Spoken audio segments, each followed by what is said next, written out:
Good day, ma'am. Good day, classmate.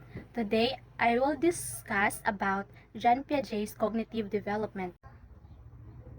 The theory of cognitive development by Jean Piaget, the Swiss psychologist, suggests that children's intelligence undergoes changes as they grow. Cognitive development in children is not only related to acquiring knowledge. Children need to build or develop a mental model of their surrounding world by Miller, 2011. So in this situation, John Piaget believed that ang gamay nga bata magkuan jud na siya, mag-develop jud na siya as he or they grow older. Gikan sa pagkamay-gamay nga bata, pagkadako-dako antod nga mahimo na siya nga dako, nga kuan na siya, kanang maka-think na siya sa or makapangita na siya og solutions sa mga lisod nga mga problems. How Piaget developed the theory. So Piaget was employed at the Binet Institute in the 1920s, where his job was to develop French versions of questions on English intelligence test.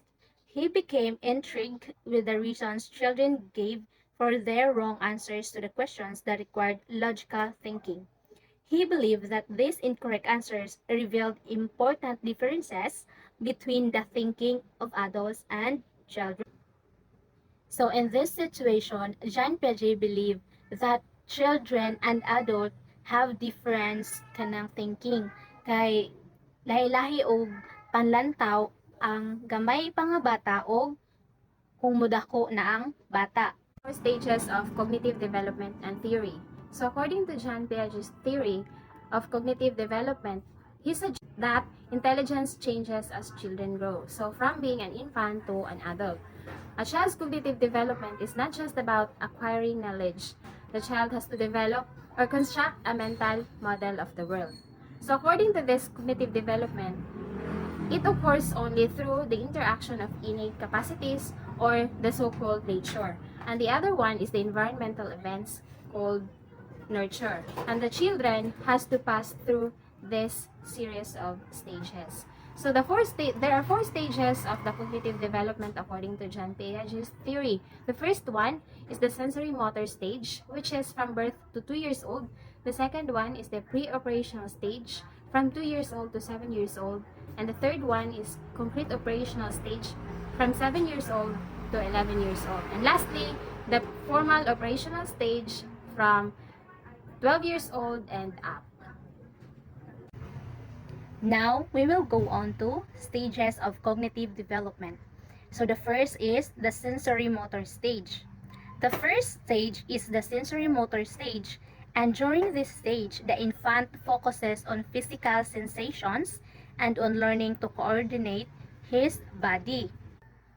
Major characteristics and developmental changes. The infant learns about the world through their senses and through their actions, moving around and exploring its environment. Second, during the sensory motor stage, a range of cognitive abilities development. These include object permanence. Third, self-recognition. The child realizes that other people are separate from them. Fourth, deferred imitation and representational play. So when we say sensory motor stage, it talks about the children, how the children play and develop their cognitive development. Like for example, he or she will practice crawling, balancing, and jumping because it's just 0 to 2 years old. And also another example is when you hide an object under the blanket, then she could find a way to find that object. Next is the pre-operational stage. Is one of Piaget's intellectual development stages. It takes place between 2 and 7 years. At the beginning of this stage, the child does not use operations. So the thinking is influenced by the way things appear rather than logical reasoning. A child cannot conserve, which means that the child does not understand that quantity remains the same even if the appearance changes. So furthermore, the child is egocentric. He assumes that other people see the world as he does. This has been shown in the Three Mountains study.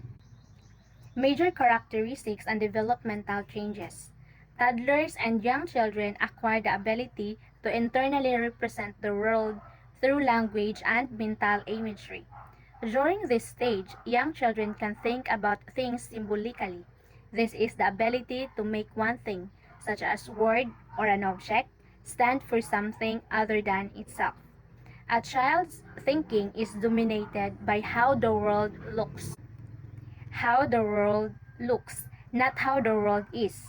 It is not yet capable of a logical or problem-solving type of thought. So moreover, the child has difficulties with class inclusion. He can classify objects but cannot include objects in subsets, which involves classifying objects as belonging to or more categories simultaneously. Infants at this stage also demonstrate aminism.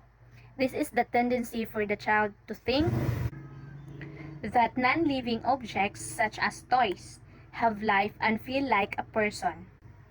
Toddlers often pretend to be people they are not, so superheroes, policemen, and may play these roles with props that symbolizes real-life objects. Children may also invent an imaginary playmate. So example of pre-operational stage is the children imitate the way someone talks or moves even when they are not in the room. In this stage, ang mga bata is mag-pretend sila like manika, ilang kadula is tinuod nga tawo, and then another is ang stick, ilahang i-mind nga usa na siya ka sword or kanang sundang, and then kanang silhig himuon nila nga sakay-sakayan like a horse. The third stage of John Piaget's theory is called the concrete operational stage. So in this stage, the child can use operations or set of logical rules. So he can observe quantities, and also he realizes that people see the world in a different way than others, and this is called decentering. And he has improved in inclusion tasks.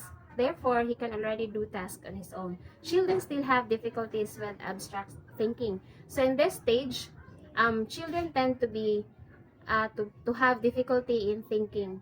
So the major characteristics and developmental of this stage is that during this stage, children to begin thinking logically about complete events. So in this stage, they start to think about concrete events logically. Then the second one is children begin to understand the concept of conservation. So in this stage, they began to think about conservation and also understanding or how some things change in appearance, certain properties, and remain the same. So in this stage, their curiosity began. So the third major characteristic of development changes of the concrete operational stage is that the children can mentally reverse things. So in this stage, a child is able to picture out a ball of plasticized returning to its original shape. So his curiosity is being developed here. So the last one is children also become less egocentric and begin to think about how other people might think and feel. So in this stage, he would already consider what other people think and feel about him. So that is why this stage is called concrete, because children can think logically much more successfully if they can manipulate real or concrete materials or pictures of them. So for the last stage, the formal operational stage, begins about at the age of 11. So as the adolescents enter this age, they gain the ability to think in an abstract manner. So in this stage, they are already able to think logically in an abstract manner. Their ability to combine and classify items in a more sophisticated way. So in this stage, they are matured enough to. So there are major characteristics and developmental changes during this stage. So the concrete operations are carried out on things, whereas formal operations are carried out on ideas. Formal operation thought is entirely freed from physical and perceptual constraints.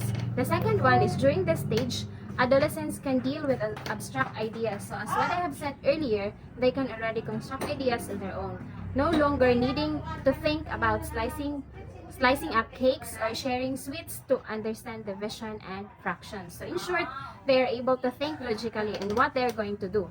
Third one is they can follow the form of an argument without having to think in terms of specific examples. So they don't need specific examples in having an argument. The fourth one and the last one is adolescents can deal with hypothetical problems with many possible solutions. So in this stage, they are already able to think about possible solutions in a certain problem. So, like for example, they would say, what would happen if money were abolished in 1 hour time? They could speculate about many possible consequences. So, if that's the case, if they are having a problem, they are able to find solutions in a specific problems. So, this stage sees the emergence of scientific thinking, formulating abstract theories and hypotheses when faced a problem. So, as what I have said, in this stage, they are already able to think about how are they going to solve problems on their own without the help of others. That's all. Thank you.